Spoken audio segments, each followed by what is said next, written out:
আধুনিক নির্মাণশৈলী আর দৃষ্টিনন্দন কারুকার্যে সিরাজগঞ্জের বেলকুচিতে নির্মিত আল আমান বাহেলা খাতুন জামে মসজিদ। 1 একর জমির উপর 3 তলা বিশিষ্ট মসজিদটি নির্মাণে সময় লেগেছে প্রায় 9 বছর। তবে উদ্বোধনের আগে মৃত্যুবরণ করেন নির্মাতা।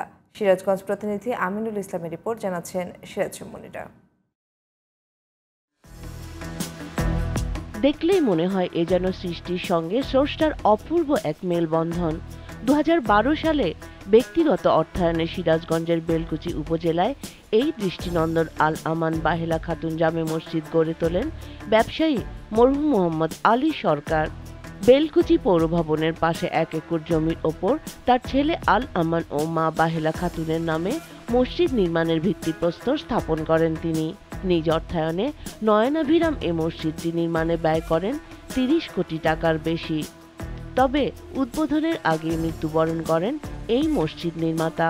মসজিদটা আর্কিটেকচার এমন ভাবে করছে যে এটা এই মসজিদে কোনো এসি লাগবে না। এত সুন্দর একটা মসজিদ হয়েছে, আমরা তার জন্য দোয়া রাখি। ছেলেরা নির্মাণ কাজ শেষ করে 2024 সালের 2 এপ্রিল জুমার নামাজের মধ্য দিয়ে উদ্বোধন করেন মসজিদটি। দেশি বিদেশি কারিগরের আধুনিক নির্মাণ শৈলীতে গড়ে তোলা মসজিদের সৌন্দর্য দেখতে ও নামাজ আদায় করতে প্রতিদিন দেশের বিভিন্ন প্রান্ত থেকে আসছেন নানা বয়সের মানুষ।